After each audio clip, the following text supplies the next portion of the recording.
Hey guys, today I received the DTEK50 by BlackBerry and I'll give you a quick hands-on. But before I begin this video, I really want to thank Glove Technology for providing me with the DTEK50. So before we start off, if you're interested in a BlackBerry device or the BlackBerry DTEK50 or any phone, then go to Glove. I'm sorry. Too many BlackBerry phones. But if you still want a phone, then you can go to glove.co.uk and get great offers and great phones. But now let's start off with the phone. Again, I will group this video into the outside of the device and then into the internal specs of the device. So let's start off with the outside. There's a big aluminum frame surrounding the phone with a diamond cut on the sides. Actually, the cuts are silver, but the main part of the aluminum frame is actually black. The back of the BlackBerry DTEK50 is a very rubbery type of material. It feels extremely nice in your hands. It really makes the phone stay in your hand much more securely than, for example, a Huawei or the new Samsung Galaxy S7, and that is what I like. The power button is on the left. The volume keys are on the right, and on the right is also a convenience key, but I'll get into that later in the internal section. And you can also upgrade the internal memory with an external SD card if 16 GB aren't enough for you.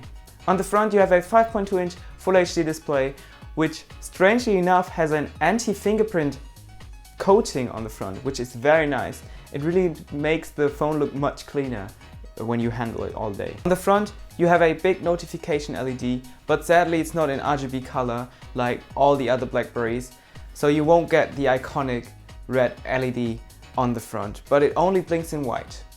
But still, it is a very big LED, but very sad that it's not red. And you also have an 8-megapixel front-facing camera, which is so nice because BlackBerry never put very decent cameras into the front of the device, and now we really have that. And you also have a front-facing LED flash, and I've never seen that on any other phone, but the LED that acts as a notification LED will light up very bright, and then you actually have a flash for your selfies or whatever you want to do with it. That's a great thing.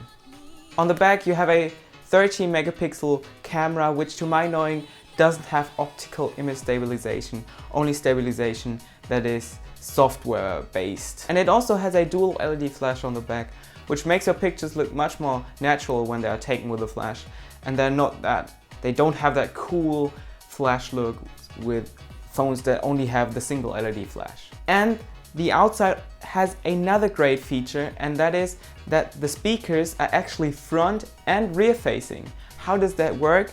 There are speaker holes on the top and the bottom, in the front and the back, and then you will have good sound when you have it this way, and if someone else wants to listen to your music or whatever, he can do that as well. But also a nice thing is that you will never cover up the speaker, like for example on an iPhone or the BlackBerry Classic.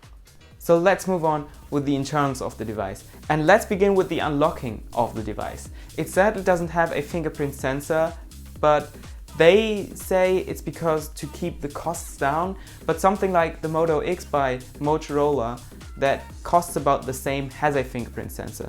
So I would have loved to see a fingerprint sensor finally incorporated into the phone by BlackBerry, but they didn't. But they have something that is maybe not as nice, but it's quite nice, and that is double tap to wake. So you can unlock the phone by double tapping the screen, and it also has double tap to sleep. So if you double tap again, the screen will go off to sleep. I think the double tap to sleep is very convenient because the power button is kind of in an odd place in the top left corner, and it's not as easy to reach. So double tap to sleep is quite a nice feature. And of course it's a BlackBerry. That means that you get all those nice BlackBerry apps that we had already on the BlackBerry Priv. So the apps like BlackBerry Hub, which is great to organize all your notifications that you get throughout the day, and you don't have to search through every single app in order to find the notification you accidentally swiped off. It also has DTEK by BlackBerry, and that is of course where it got the name from, DTEK50.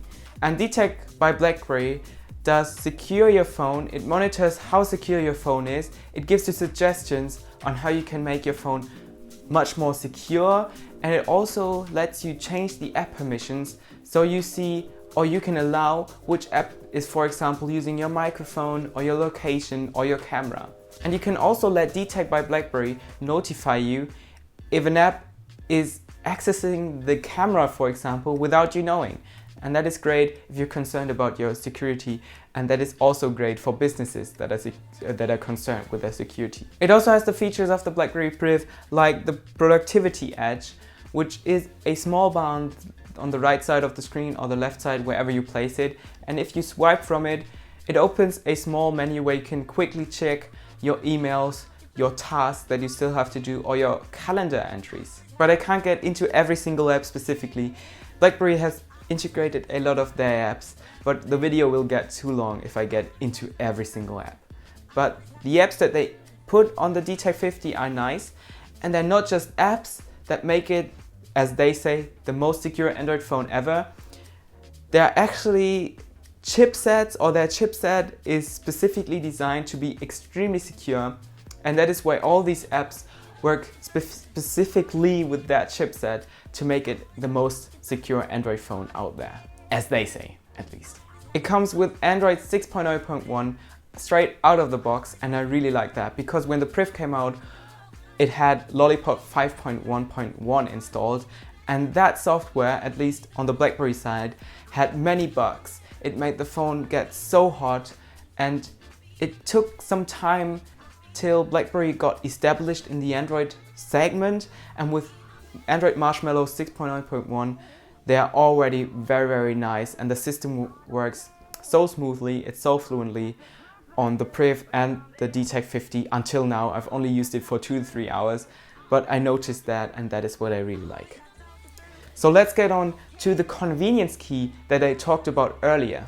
The convenience key is something that BlackBerry had in their old phones, like in the Bold series, and if you click that, you can assign it to a specific task. For example, you can make it to power on or power off your phone. You can put it to open the camera if you push it, or for example, open an app. And what I did is, if I push the convenience key, it will actually open the BlackBerry Hub. And that is great, because I always had the problem with the BlackBerry Priv that I don't really use the hub because it's just too much of a hassle to get into it quickly. But with the convenience key, it's so much more easier, and that really makes it better to quickly see your messages, and that is what I really like. And I think they should put that also into the BlackBerry Priv because it has that small button between the volume rockers, and that would act as a great convenience key. Maybe they can put that into their software. So what do I think about the BlackBerry DTEK50? I think it's quite nice. Yes, it doesn't have the physical keyboard that I really love about the Priv, and it might be a problem for me to not have the physical keyboard because I'm really addicted to the physical keyboard. I can't really type on touchscreen keyboards. But what I noticed when I took it out of the box is that it's really, really light. It really weighs like nothing, and the build quality is on point. The build quality is really, really good. With the aluminum frame and that nice rubbery type of material on the back, it really makes a very solid phone, and that is what I like about it. And also the convenience key is one of my favorite things so far because it makes going around the OS so much better and faster, and that is what I like as well. And I think that this phone can be a really, really good device for businesses, as I said before. It is not that expensive with $299, and that is great for businesses that don't want to pay like $850 for the BlackBerry Priv for each of their employees. That will get too expensive because they can pay more than half less for the DTEK50 and give it to their employees, and they still will have the security, and as BlackBerry says, the most secure Android phone on the market as well. And that is great for businesses, and I think that will get BlackBerry back on track. And I really, really think that the BlackBerry DTEK50 can turn the company around. because it's actually quite nice. I like it. So that's it with this video. I will have the DTEK50 for about 3 to 4 weeks because it's just a review unit, as I said, from glove.co.uk. But in this month, I will really use it extensively, or I try to use it extensively as my daily driver that I can really share my honest opinion and a good opinion about it. So in about 2 to 3 weeks, I will publish the DTEK50 review with more detailed information and else. So at this point, I want to thank Glove Technologies again for providing me with the BlackBerry DTEK50. I really want to thank you. And you should also check their website out. As I said, they have great phones and also BlackBerry devices, and also sometimes great offers if you're interested. I have a link to the website in the description below, glove.co.uk. So make sure you subscribe to my channel if you want to stay updated with the newest video. Make sure you give it a like if you like the video, and if you don't like it, then don't push the dislike button, and leave a comment in the section below on what you think about the DTEK50 and about this video, and if you like it. See you in my next video. Until then, bye.